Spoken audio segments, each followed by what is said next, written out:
अगर ठीक चल रहा होता तो पहले बीएल संतोष साहब लखनऊ गए थे, 3 दिन रह के उन्होंने सब मंत्रियों से बात की, मुख्यमंत्री से बात की, उसके बाद रिपोर्ट बनाई, अपनी रिपोर्ट दी, फिर दोबारा आए, फिर फिर अन्य लोगों से बात की, दिल्ली में अध्यक्ष से बात की, अपने से सब लोग बैठे, फिर प्रधानमंत्री के साथ बैठ के बात हुई, अब फिर लखनऊ में बात हो रही है। तो कहीं न कहीं कुछ न कुछ तो है ही। All is not well with BJP in Uttar Pradesh. और दूसरी बात यह है कि जो अभी जिला पंचायत के चुनाव हुए थे मेंबरों के, प्रधान के, बीडीसी के और जिला पंचायत सदस्य, उसमें बीजेपी ने पहली बार ऑफिशियली जिला पंचायत में अपने उम्मीदवारों की सूची जारी की थी। उस सूची में से 15% लोग भी उत्तर प्रदेश में चुनाव नहीं जीते। 75 जिलों में एक जिले में भी बीजेपी स्पष्ट बहुमत नहीं पा सकी। यहाँ तक कि वाराणसी में, प्रयागराज में, लखनऊ में, अयोध्या में, हर जगह बीजेपी हारी। और जिलों में तो हारी, कहीं 2 जीते, कहीं 1 जीते, कहीं 4 जीते, कहीं 5 जीते, ये हालत हुई। तो इसलिए बीजेपी को जो रिपोर्ट दी गई, जो आईबीसी लेके अन्य जो हमें पता चला है, उसके हिसाब से विधानसभा के चुनाव में बीजेपी कहीं टिक नहीं पाएगी। जनता में प्रतिदिन आक्रोश और बढ़ता जा रहा है। कोरोना को लेकर जितनी लापरवाही की गई मुख्यमंत्री के स्तर पर, ये कहा जाना डिस्ट्रिक्ट मजिस्ट्रेट को कि दिखाइए मत, टेस्टिंग कम हो, जिससे ये लगे कि उत्तर प्रदेश बड़ा राज्य होते हुए भी इसमें संख्या कम है। मतलब एक जिले में जितने लोग मरे एक दिन में, वो दिखाई नहीं है। ये कहा कि कोरोना से नहीं मरे, अन्य बीमारियों से मरे, और सब कोरोना से मरे। हमारे एक पूर्व विधायक हैं, वो बता रहे थे, समरपाल सिंह मुरादाबाद के, उनके परिवार में 3 लोग मरे, तीनों कोरोना से मरे, एक को भी कोरोना से नहीं दिखाया गया। उन्होंने डीएम से कहा, तो डीएम ने कहा क्या बताऊं, दबाव है ऊपर से, मत दिखाओ। तो केवल 23,000 लोग दिखाए इन्होंने उत्तर प्रदेश में, 23,000। और जबकि इंडिपेंडेंट सोर्सेज जो हैं, जिन्होंने स्टडी की है, मीडिया से लेके अन्य लोग, उनका ये मानना है कि ये मौत के आंकड़े हैं 15 लाख से 17 लाख के बीच। कोई ऐसा घर नहीं जिसमें संक्रमण न हुआ हो, कोई ऐसा गांव नहीं जिसमें 10 लोग से लेके 20 लोग से लेके 50 लोग न मरे हों। एक परिवार में 8-8 लोग मर गए, जाने कितने लोग बेघरबार हो गए, अनाथ हो गए, बच्चे छोटे छोटे सब मर गए, कोई है ही नहीं। ये स्थिति, उनका कोई इंतजाम नहीं। गवर्नमेंट की जिम्मेदारी ऐसे बनती कि नहीं बनती, लेकिन कोई इंतजाम नहीं, कोई पूछने नहीं गया।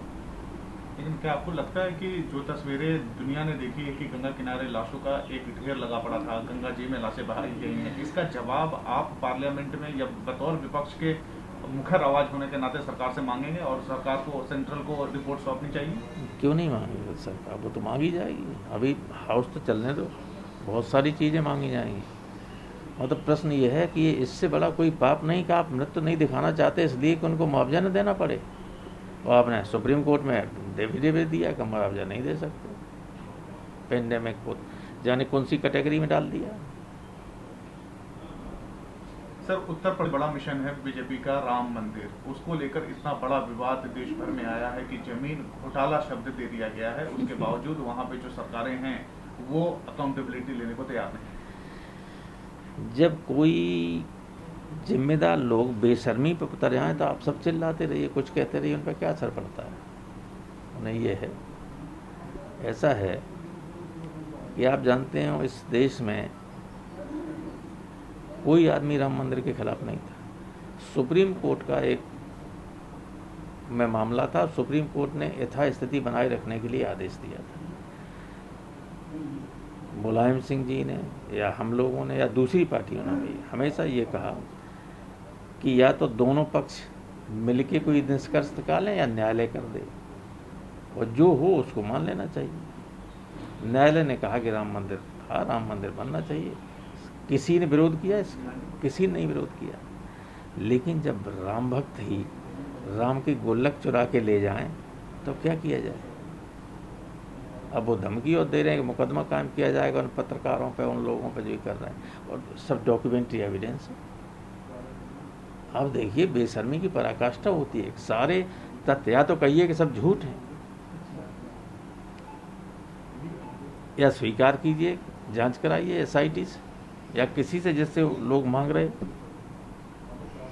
सर धर्मांतरण भी मुद्दा बन रहा है, चुनाव सामने है सर। ऐसा है, जब जब चुनाव आता है तो बीजेपी धर्म को घुसेड़ देती है उसमें, और धर्म के नाम पर पोलराइज करने की कोशिश करती है। ये कोई बहुत बड़ा मुद्दा नहीं है।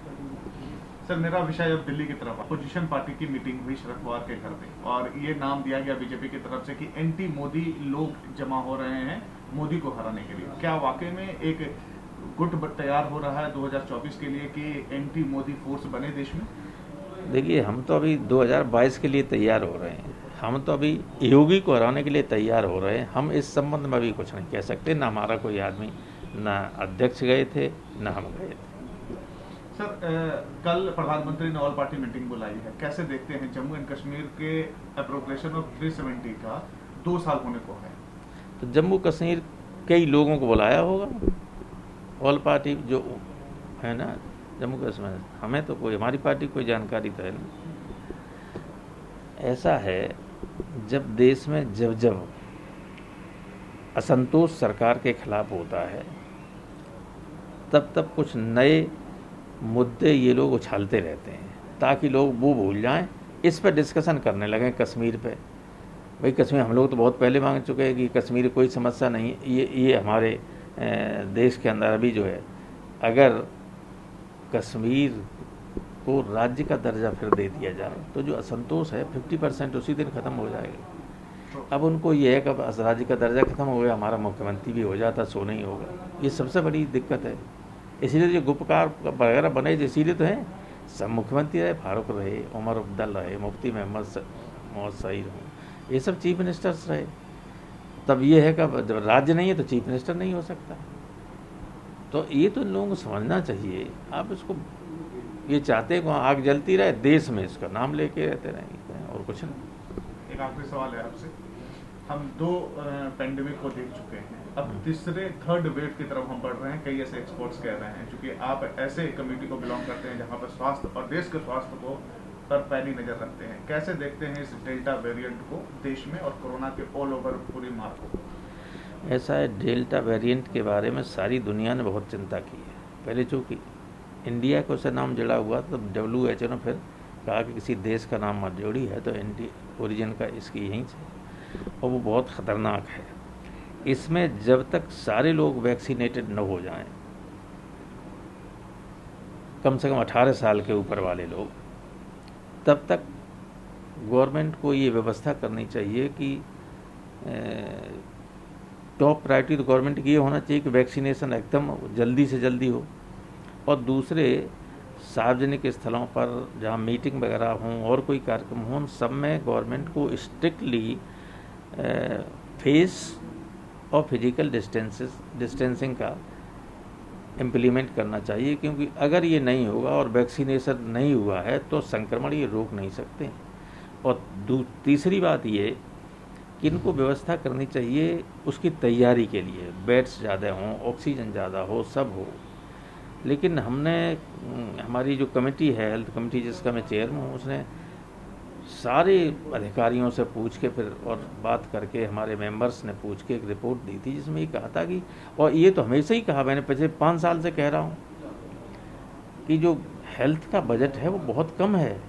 1% के आसपास आप दे रहे हैं GDP का, और होना चाहिए, होना तो ज़्यादा है, दूसरे देशों में बहुत ज़्यादा है, लेकिन कम से कम तुम 2.5% ही कर दो। अगर 2.5% बजट दिया होता GDP का हेल्थ को, तो अस्पताल, डॉक्टर, दवा या जो ऑक्सीजन प्लांट हैं बनाने वाले, इनकी कोई कमी नहीं होती और ये संकट नहीं हो सकता था। ये अभी भी नहीं कर रहे हैं। आपने देखा होगा कि जब बजट वित्त मंत्री जी ने जारी किया, दूसरी लाइन पे भी कहा कि उन्होंने बजट 143% हेल्थ का बढ़ा दिया। मुझे आश्चर्य हुआ। मैंने अपने कमेटी के लोगों से, डायरेक्टर से कहा, जरा देखिए तो तो उन्होंने कहा बिल्कुल नहीं बढ़ाया समय, हेल्थ में इन्होंने जोड़ दिया water, drinking water and sanitation. फिर जब हमने पूरा निकाला तो पता चला कि पिछली साल जो अलॉट हुआ था बजट में पैसा हेल्थ को, हेल्थ एंड फैमिली वेलफेयर, उसमें कुछ पेंडेमिक के लिए और दे दिया गया था, और उस लिहाज से वो था लगभग 74,000 करोड़। और इस बार बोले कहा कि सैनिटेशन और ड्रिंकिंग वाटर को निकाल दिया जाए तो केवल 65,000 करोड़ है, बजाय बढ़ने के घटू का। पिछली साल जितना एक्चुअल बजट में दिया गया था उससे लगभग 10 करोड़ कम था, 10,000 करोड़। तो इतना गुमराह करते हैं ये लोग। मैंने शेखावत जी से पूछा कि आपका मंत्रालय हेल्थ में कब आ गया है, कि कहाँ आ गया, बजट में तो उसी में। तो वो मुस्का के चले गए। हर्षवर्धन जी से पूछा मैंने कि आपका मंत्रालय तो बहुत बड़ा हो गया है, उसमें बजट में तो सैनिटेशन भी आपने जोड़ दिया गया और वाटर, यही ऐसा हुआ है। ये हालत है।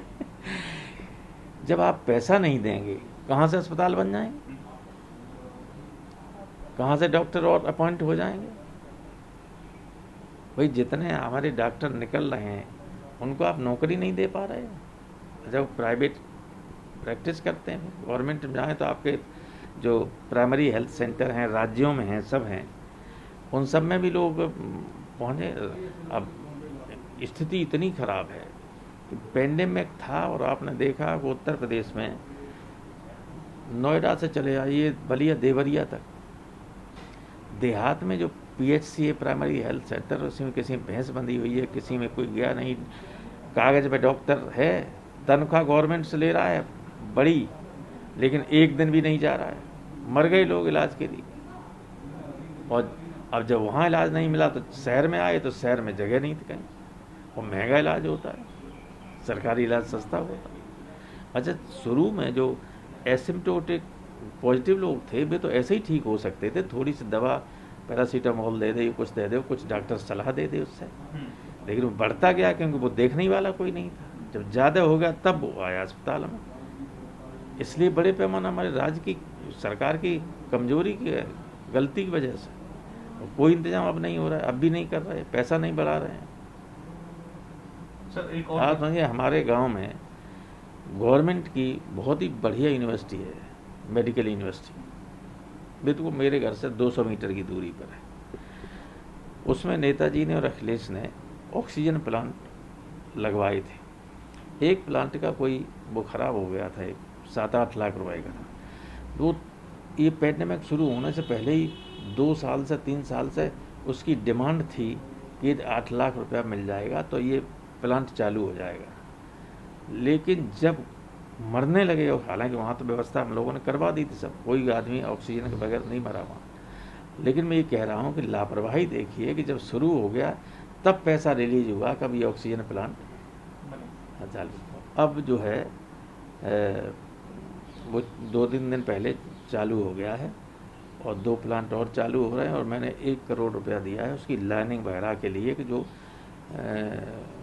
बेड तक ऑक्सीजन की लाइन पहुंच जाए हर जगह। उसके लिए मैंने 1 करोड़ रुपया दिया अपनी सांसद से अभी 10 दिन पहले।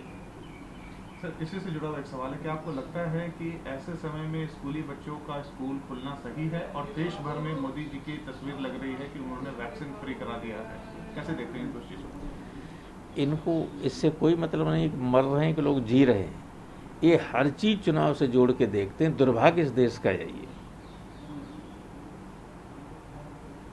प्रोपेगेंडा हो चाहे किसी को, क्या स्थिति है, आप बिल्कुल दिवालिया हो गई। रिजर्व बैंक को इन्होंने दिवालिया कर दिया। मतलब एक दिन आने वाला है जब पैसा छपने लगेगा, करेंसी छपेगी और 2 रुपए की तरह 1,000 रुपए का 2,000 रुपए का नोट जो है बिकेगा। ये इस देश में स्थिति आने वाली है, ये स्थिति खत्म हो गई है इकोनॉमी। आप चाहते हैं स्कूल खुले? हम इस जब ये इंतजाम नहीं पूरा कर सकते तो स्कूल खुलने के बाद तो ये बच्चों को नहीं बचा सकते। अभी तेलंगाना या किसी से कह दिया हाई कोर्ट ने कि अगर एक बच्चा भी हुआ तो जिम्मेदार होगी सरकार, जिम्मेदार होगी।